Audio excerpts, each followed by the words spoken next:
तस्मादसक्तसततं कार्यं कर्म समाचर असक्तो ह्याचरन् कर्म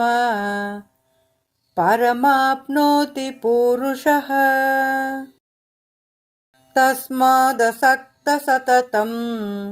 कार्यं कर्म समाचर असक्तो ह्याचरन् कर्म परमाप्नोति पूरुषः यदा संहरते चायं कूर्मोऽङ्गानीव सर्वशः इन्द्रियाणीन्द्रियार्थेभ्यः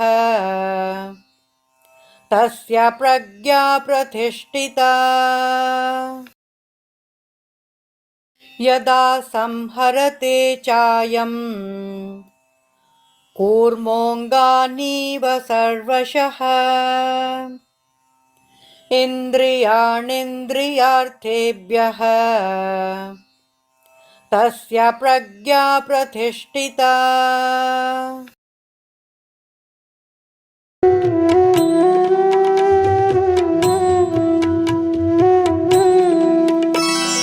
ब्रह्ममुरारिसुरार्चितलिङ्गं निर्मलभासितशोभितलिङ्गम्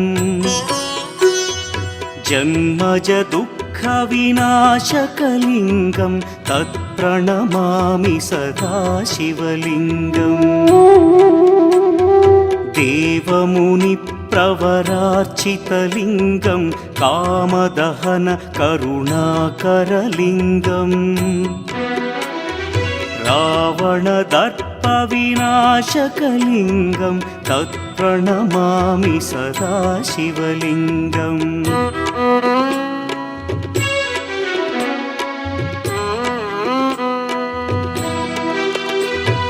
सर्वसुगन्धसुलेपितलिङ्गं बुद्धिविवर्धनकारणलिङ्गं सिद्धसुरासुरवन्दितलिङ्गं तत्प्रणमामि सदा शिवलिङ्गं कनकमहामणिभूषितलिङ्गं फणिपतिवेष्टितशोभितलिङ्गम्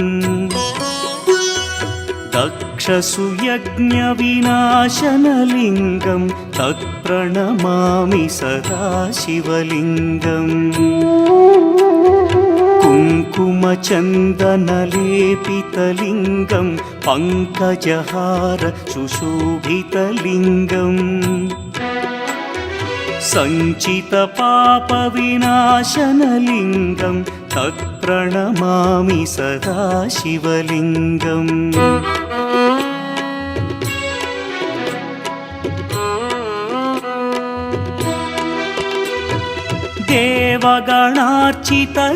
देवगणार्चितसेवितलिङ्गं भावैर्भक्तिभिरेव च लिङ्गं दिनकरकोटिप्रभाकरलिङ्गं तत्प्रणमामि सदा शिवलिङ्गम् अष्टदलोपरिवेष्टितलिङ्गं सर्वसमुद्भवकारणलिङ्गम् अष्टदरिद्र्यविनाशनलिङ्गं तत्प्रणमामि सदा शिवलिङ्गम् सुरगुरुसुरवरपूजितलिङ्गं सुरवनपुष्पसदार्चितलिङ्गम् परमपदं परमात्मकलिङ्गं तत्प्रणमामि सदा शिवलिङ्गम् लिङ्गाष्टकमिदं पुण्यं यः पठेच्छिवसन्निधौ शिवलोकमवाप्नोति शिवेन सह मोदते।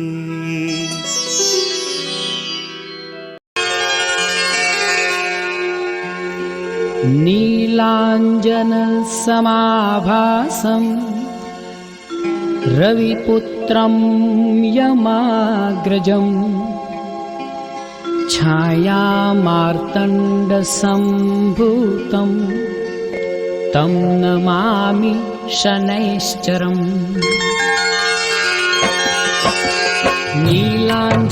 समाभासं रविपुत्रं यमाग्रजं छायामार्कण्डसम्भूतं तं नमामि शनैश्चरम् जगज्जालपालं गजत्कण्ठमालं शरच्चन्द्रबालं महादैत्यकालं नभोनीलकायं दुरावारमायं सुपद्मासहायं भजेऽहं सदाम्बोधिवासं गलत्पुष्पहासं जगत्सन्निवासं शतादित्यभासं गदाचक्रशस्त्रं लसत्पीतवस्त्रं हसच्चारुवक्त्रं भजेऽहं